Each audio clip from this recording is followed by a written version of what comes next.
nongeye kugusuhuza mu izina rya Yesu. Imana iguha umugisha. Ukundwa, ndagusabira kugira ngo ugubwe neza muri byose kandi ube mutaraga nk'uko umutima wawe uguwe neza. Muri uyu mwanya reka dushimire Imana cyane yongeye kwemera ko twongera kugaruka kugira ngo tuganire. Tugiye kuganira uyu munsi ku nyama zokeje. Reka dusenge. Nongeye kugushima Mana nziza ikomeye ikiranuka kandi irebera hose icyarimwe icyubahiro kibi cyawe. Ndagushimiye cyane ko uduhaye aka kanya kugira ngo twongere tuganire.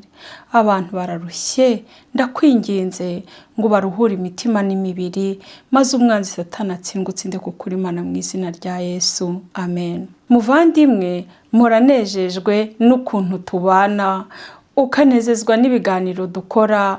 Ntabwo njya nirengagiza inama mumpa, ntabwo njya nirengagiza komanteri, ariko kubw'uyu munsi ndagira ngo mbibutse, mfite urubuga rwitwa Emerita Ministries.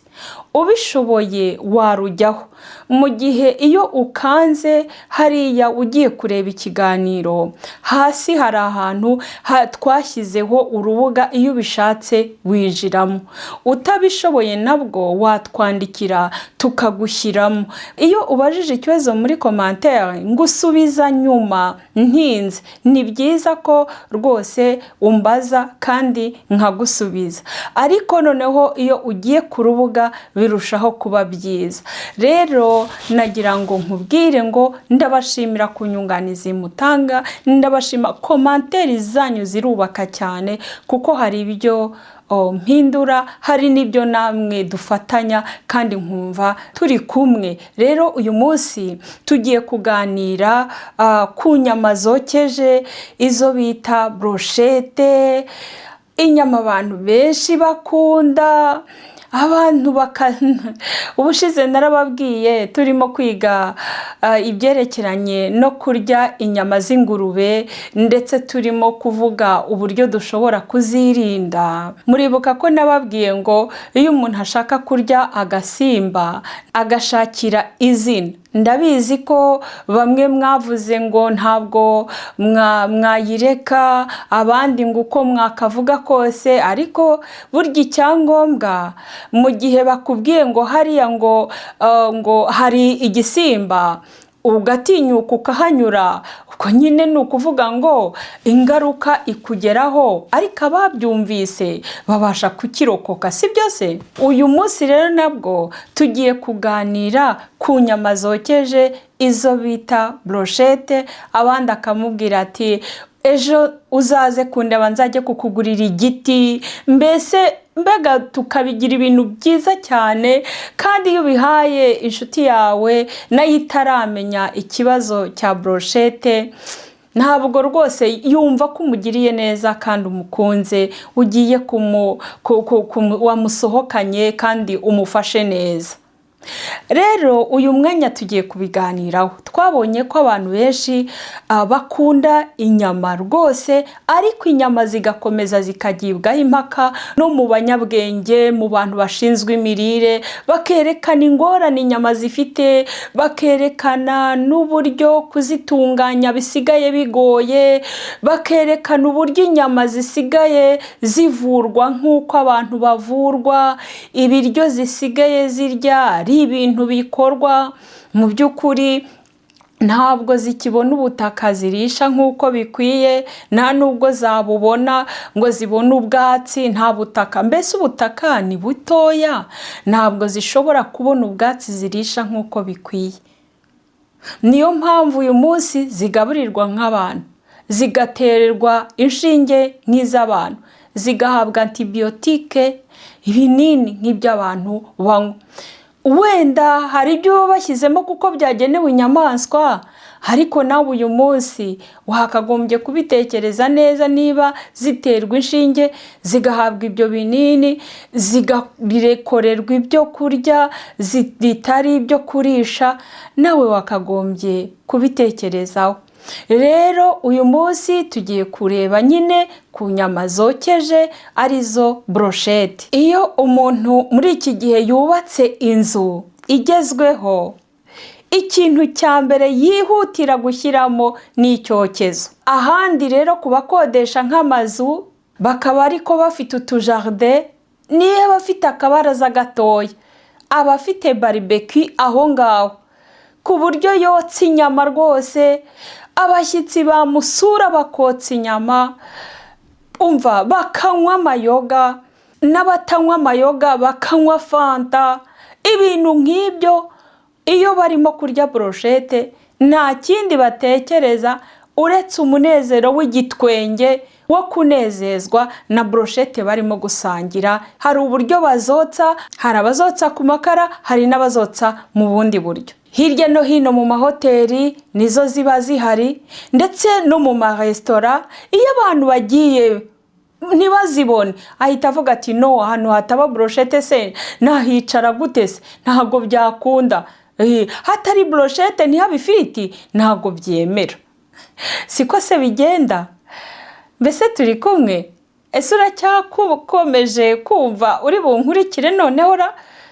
Sinageze ahantu hawe ukunda ubu uri bukomeze kunkurikira?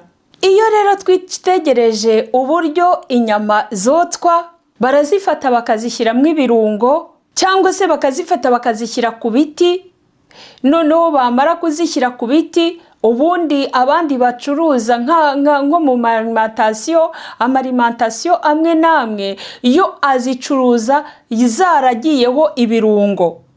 Noneho abazigura bo bakazigura bahita bagenda batereka ku mbabura cyangwa bashyira ku byo bageneye kotsamo. Noneho aho badashyiramo ibyo birungo rero bo baragenda bagashyira ku mbabura. Noneho uko igenda ita amazi, baba bafite uburoso butandukanye, bakagenda bakoza kuri bwa buroso, bakozaho bongera bakozaho.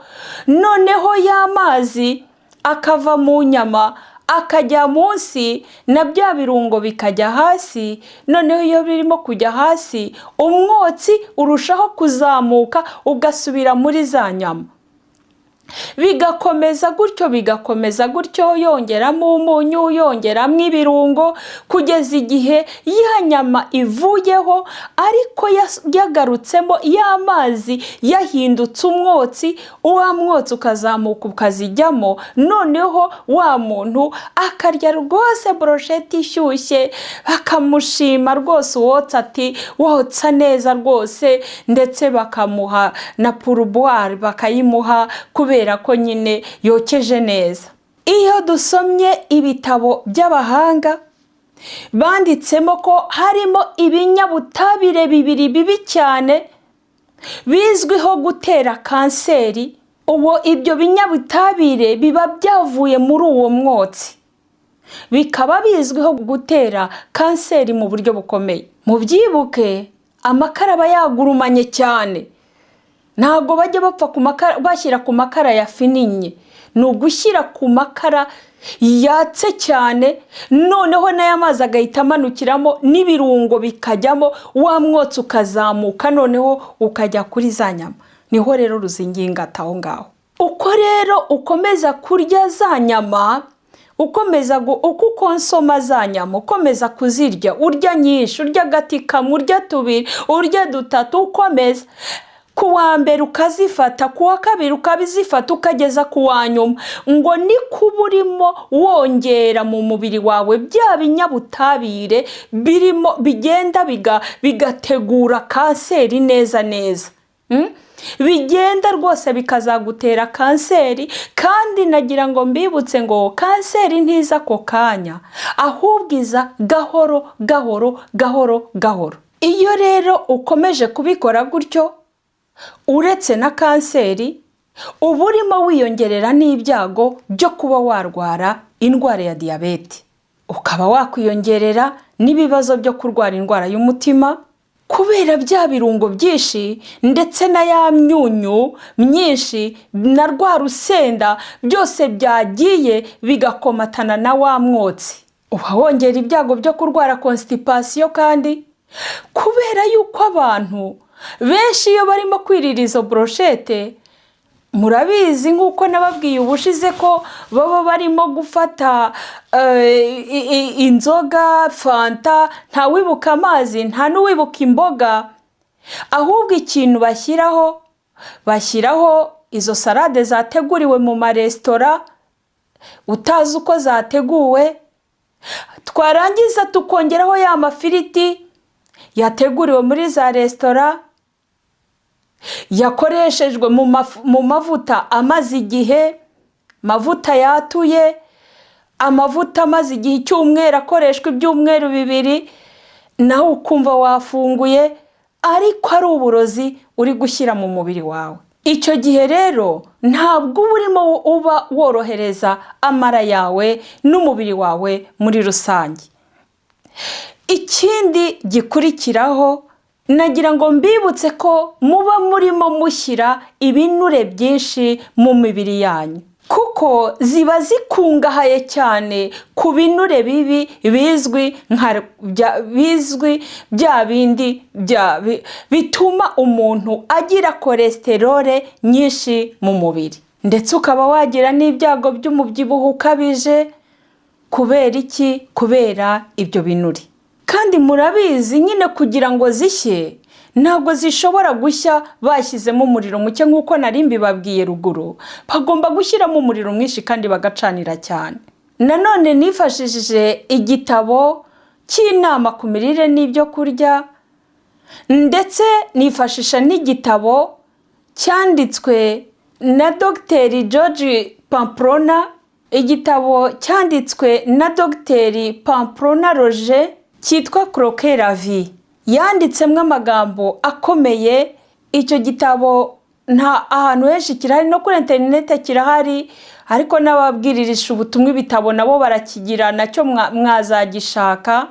Ibyo bintu biteye ubwoba. Yavuze ko iyo ufashe ikiro kimwe cy'inyama zokeje ngo uba winjije icyo bita agent cancerigène benzopyrene. Iyo ikaba izwiho gutera kanseri, bikaba bihwanye, donc ikiro kimwe cy'izo nyama zokeje bikaba bihwanye no kunywa amasegereti 600. Ibyo bita ngo ni imiti, udusigara 600. Wa wundi wanyweye itabi amasigara 600, ni ukuvuga ngo icyo gihe abahwanye na wa wundi wariye ikiro kimwe cy'inyama zikaranze. Ngaho mbwira rero, umbwire niba mu buzima bwawe, umbwire ibiro wariye bya brochette, ibiro wariye bya brochette, umbwire ukuntu bingana. Noneho utekereze ukuntu wibereyeho mu burinzi bw'Imana gusa. Uzasanga wibereyeho mu burinzi bw'Imana yonyine, ariyo yakurinze. Ngaho bitekereze nawe.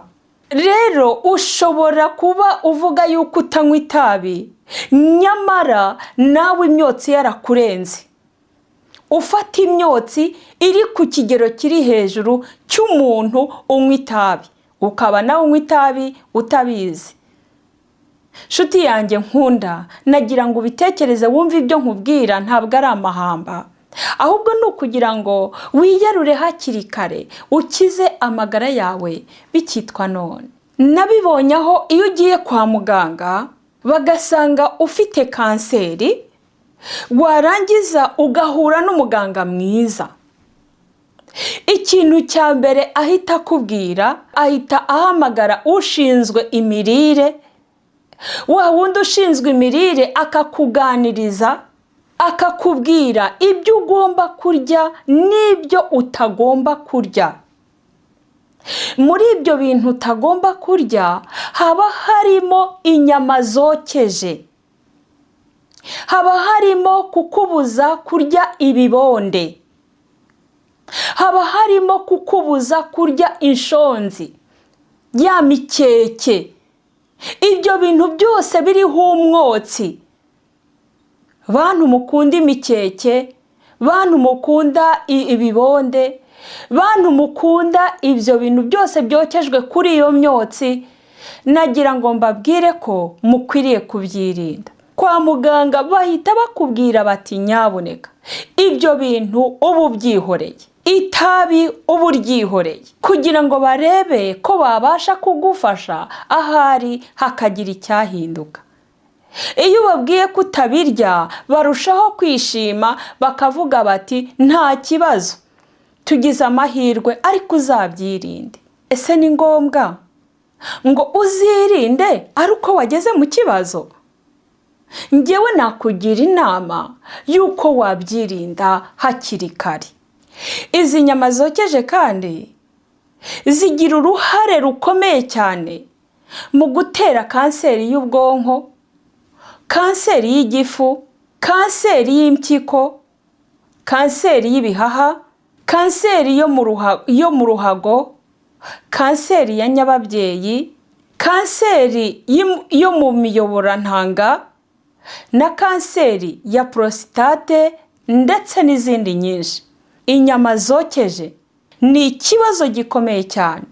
Batanze inama y'uko ibyo tugomba kwihanganira, ngo tugomba kugerageza tukarinda irari ryacu, ku buryo tugomba kwemera tukanyurwa n'ibinyampeke, tukanyurwa n'imboga, tukanyurwa n'iby'Imana yaduhaye kugira ngo bibashe kudufashiriza imibiri. Rero kubw'ibyo inyotse zose zikwiriye kuzibukirwa, tukazireka rwose, harimo n'amafiriti tujya dushyira mu mavuta agacumba kuriya. Nigeze gufata ifiriti, ntabwo nyikoresha cyane, ariko hari igihe nigeze kuyikoresha bitewe na situwasiyo runaka narindimo.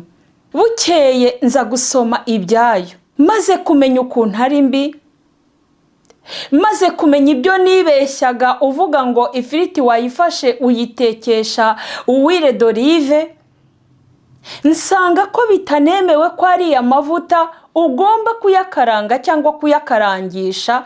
Ariya ni amavuta yo kurunga, ntabwo ari amavuta yo gukaranga. Ndangije numva ndababaye, ariko ndavuga ntubwo mbimenye ntabwo nzongera gukora iryo kosa. Uwampa nawe uyu munsi ukirinda gukora iryo kosa. Iyo bavuze ifiriti akenshi wumva ibirayi byonyine, ariko ntabwo ariko bimeze, kuko ibintu byinshi tubitekamo amafiriti. Byaba ibitoki, byaba imyumbati, byaba za nyama mu karanga z'ifiriti ngo zumutse, n'ibindi byinshi dukaranga muri ubwo buryo. Ni ukuri dukwiye kurya amafunguro rwose adakaranze muri ubu buryo kugira ngo tubashe kurinda imibiri yacu. Noneho ubu hari izindi nyama abantu basigaye bateka, rwose inyama bakunda, inyama basigaye barya ziva amaraso, bakazikozaho gusa aho ngaho botsa, ubu cyangwa se barimo gukaranga bakayikuraho iva amaraso, ngo babonye ko ari bwo iba yuzuye intungamubiri. Mana yanjye, ugasanga umuntu arimo gutanga urutonde rwo kwirinda, uburyo bwo kugabanya ibiro n'uburyo bw'imirire, noneho yarangiza tugashyiramo no kurya inyama. Rwose izo zose ukazishyiramo, ugashyiramo n'inyama ziva amaraso zidahiye. Muvandimwe wanjye, ndakwinginze wowe wahuye n'iyi nama ngo uyizibukire bikitwa none. Hari urubuga rwo mu Bwongereza rwitwa Healthline. Iyi Healthline yanditse ko abantu barya amafiriti byibura 2 mu cyumweru, ko aba bantu baba bigabaniriza iminsi yo kubaho, ndetse ko baba barimo bihamagarira n'urupfu rwihuse. Nuko barangije baravuga, batanga urugero rw'ukuntu mu Bwongereza bagabanije kurya ifiriti ku rwego rwo hejuru. Nko mu gihugu cy'Ububiligi ho bafashe umunsi umwe mu cyumweru, mercredi nibwo barya ifiriti, birazwi ko ari wo munsi w'ifiriti. Ariko ahantu hose bazicururiza, abantu bagenda bafite amafiriti mu dushashi, mu dupapuro, ahantu hose ni firiti. Hari n'izindi nyama botsa zigakomeza zikizengurutsa, noneho bakazikuramo, bakazimanura, bakazikaranga, mana yanjye, bakazipfunyika, abantu bakazikunda. Kandi icyo gihe iyo bazikaranga ureba, umwotsi ukazamuka rwose, umwotsi ukazamuka uwubona, warangiza ukagura, ukaza ukishima, ukaza ukicara ukarya, ukumva uranezerewe kandi wabonye uko babigenza. Izo nyama kandi zokeje muri ubwo buryo ziraza zikaryana n'amafiriti. Nshuti yanjye, ndakwinginze umbabarire, unyumve neza, urokora ubuzima bwawe. None se hari umuntu udakunda kubaho? None se iyo warwaye buri gihe ntuhita uvuga ko ushaka kujya kwa muganga? None se kuki aho kugira ngo ujye kwa muganga wakwirinze ko ari byo byiza? Uru rubuga rero rwo mu Bwongereza rwakomeje rugaragaza ko hari ubushakashatsi bwakorewe ku bantu 4,440 basanganywe akamenyero ko kurya ifiriti cyane, ku buryo bazikoresha nyine byibura agace 2 mu cyumweru, bahereye ku myaka 47 kugeza kuri 79. Barangije ubwo bushakashatsi babukoze mu myaka 8. Noneho baza gusanga ngo abo bantu bari bafite ibyago byo gupfa mu buryo bwikubye inshuro 2. Noneho muri ba bandi bazifataga 236 bapfuye iyo myaka 8 itararangira. Kandi iyo ukomeje kurya ifiriti cyane cyane yo mu birayi, byo yongeramo karori nyinshi, ikongeramo fat, bikaba byakuzanira indwara nyinshi, zirimo indwara z'umutima, indwara ya diyabete ndetse n'indwara y'umubyibuho utakunejeje. Iyo dusomye mu Migani igice cya 16 umurongo wa 17, tugasoma urwa mbere rw'Abakorinto igice cya 9 umurongo wa 25, haratubwira ngo uwirinda yirinde muri byose. Uwirinda yirinde muri byose. Iyo bavuze kwirinda muri byose, ni ibitureba ibyo ari byo byose, byaba ari byo turya, byaba ari byo tunywa, byaba ari byo twambara, byaba ari uko ari byo tuvuga, mbese buri kintu cyose uwirinda yirinde muri byose. Cyane cyane yuko abantu benshi baba banaharanira gushaka kwibera abantu b'Imana. Muntu w'Imana uvuga ko wakiriye agakiza, wumviye impanuro, hari amagambo aboneka mu rwa mbere rw'Abikoreye n'igice cya 6 umurongo wa 29, avuga ngo mwibuke yuko imibiri yanyu ari insengero z'Umwuka Wera. Kandi hakatubwira ngo ntabwo turi abacu ngo twigenge, ntabwo turi abo guhora tuvuga ngo reka twirire twinywere, byose bizezwa no gusenga. Ibyanditswe nibyo bibivuze ngo uwirinda yirinde muri byose. Kandi Imana yeza ibikwiye kwezwa, nshuti yanjye nkunda. Muri aka kanya rero nsoza, ndashaka kugira ngo nkugire inama ugerageze ibintu by'amafiriti, ibintu by'inyama zokeje, utwo tubroshete ukunda uhora uvuga tukakubera nk'Imana. Ndakwinginze ugerageze utureke, kandi uzarushaho kugubwa neza. Imana igufashe kandi iguha imyumvire myiza, iguha amahitamo neza, ikwibutse ko utari uwawe ngo wigenge, ikubwira icyo ukwiye gukora. Kandi wibuke ko ijambo ry'Imana ritubwiye ngo wirinda yirinde muri byose. Kandi wibuke amagambo Yohana yandikiye Gayo, akamubwira ati ndakwandikiye umukuru Gayo. Aramubwira ati ukundwa, ndagusabira kugira ngo ugubwe neza muri byose. Ati kandi ube mutaraga nk'uko umutima wawe uguwe neza. Muvandimwe rero, Imana ikugirire neza, iguhe imyumvire myiza, kandi ubishyire mu bikorwa. Wandike muri commentaire uti ngiye kugerageza, kandi Imana ibigufashemo mu izina rya Yesu. Amen. Mana nanone ndagushimiye, urakoze kuko wabanye nanjye. Ndakwinginze ngo uyu muntu wakurikira iki cyigisho umuhe gushyira mu bikorwa, kandi umukirize umutima, umukirize n'umubiri, umwanzi amware, atsindwe, utsinde kuko uri Imana, kuko mbisabye mu izina ry'umwana ukunda Yesu Kristo, amen.